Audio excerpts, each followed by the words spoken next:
Type number 1, the hot and cold. This is the most common one, and the most damaging. One day she's all in, texting first, making plans, looking at you like you're everything. The next day, nothing. Short replies, distant energy. Cold for no reason you can identify.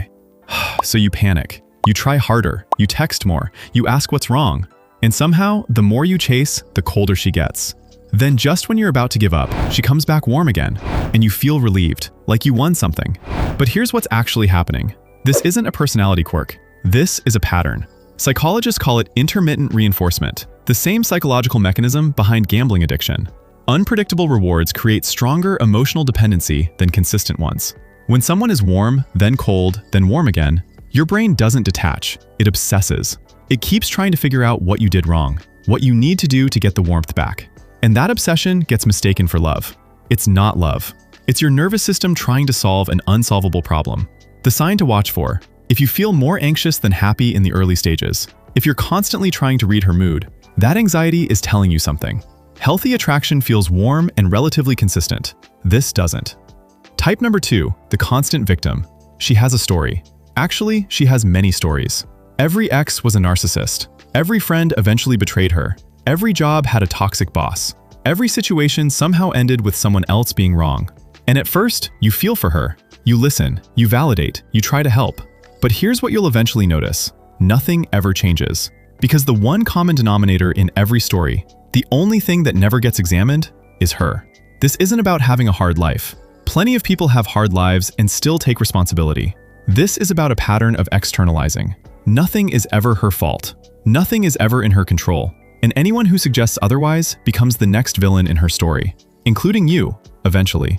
The sign to watch for: listen to how she talks about her past. If every single person she's ever been close to has wronged her, with no nuance, no self-reflection, no "I played a part in this too," you're looking at the next chapter of that story, and you're in it.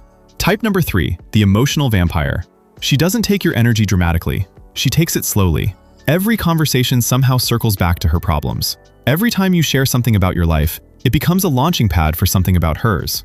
You leave interactions feeling drained without being able to explain exactly why. She's not cruel. She's not even aware she's doing it. But the relationship has one direction. Her needs flow toward you. Your needs quietly disappear. Over time, you stop sharing things. Because you've learned, without it ever being said, that there isn't space for you here. The sign to watch for: after spending time with her, do you feel energized or depleted? That answer, tracked consistently over time, tells you everything. Type number 4, the chaos addict. Everything in her life is always on fire. Not because she has bad luck, because on some level, she needs it. Calm feels boring to her. Stability feels suffocating. Peace feels like something's wrong. So she creates drama. With friends, with family, with you. She picks fights when things are going too well. She creates problems in situations that didn't have any. She's addicted to the intensity, because intensity is the only thing that makes her feel alive.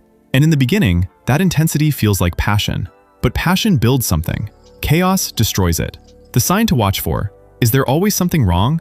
Does peace between you two never last more than a few days before something new explodes? That's not a relationship with problems. That's a relationship that is the problem.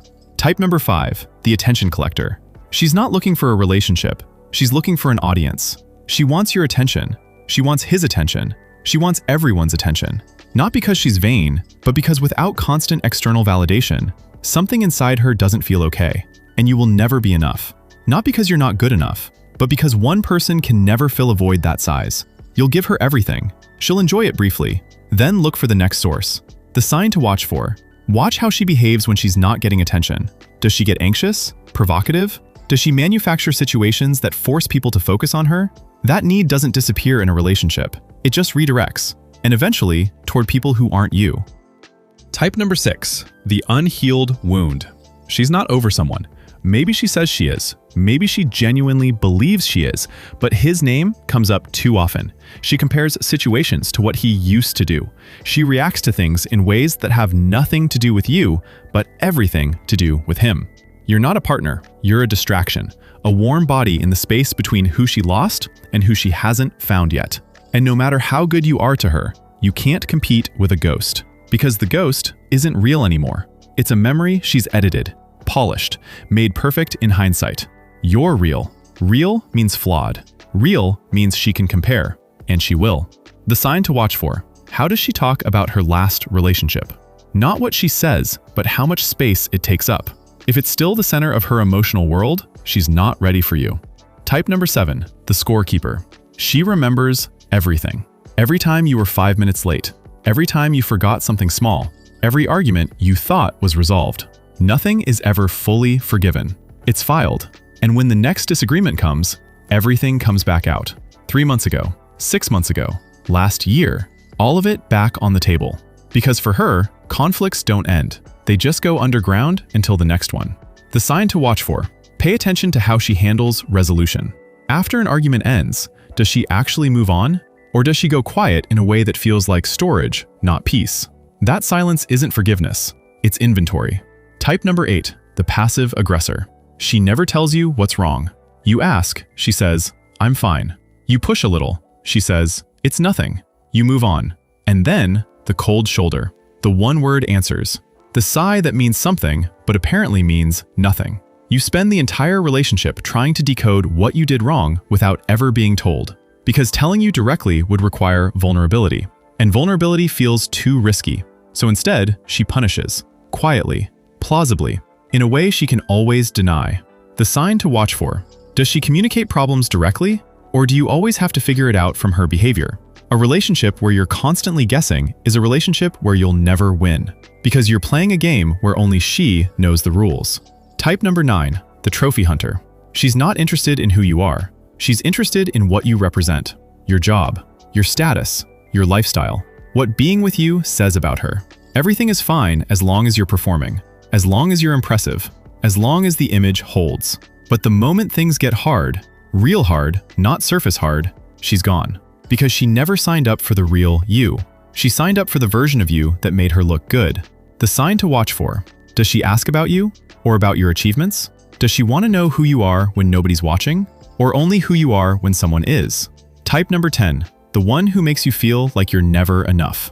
This is the most important one, and the hardest to walk away from. Because she's not always cruel, she's not always obvious, but somehow, no matter what you do, it's never quite right. You could be more attentive, more successful, more romantic, more present. There's always a slightly better version of you that she's waiting for. And you spend the relationship trying to become that version. Shrinking yourself, editing yourself, auditioning for a role you already thought you had. Here's the truth.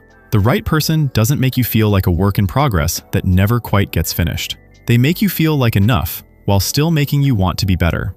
That's the difference. One pulls you forward, the other just moves the finish line. The sign to watch for. Do you feel good about yourself around her? Or do you leave every interaction quietly questioning your worth? Your answer to that question is the most important data point in any relationship. Here's what all 10 have in common. None of them are necessarily bad people. Most of them are just people with unresolved wounds playing out patterns they haven't examined yet. But that doesn't mean you have to be the one who pays the price for those patterns. You can have compassion for someone and still choose not to build a life with them. Recognizing these types isn't about judgment. It's about protection. Your time, your energy, your emotional health. Those things matter. And the person you choose to give them to will shape more of your life than almost any other decision you make. Choose carefully. And if you want to understand what a healthy relationship actually feels like, what to look for instead of what to avoid, watch this next. Women only commit to men who do these 3 things. See you there.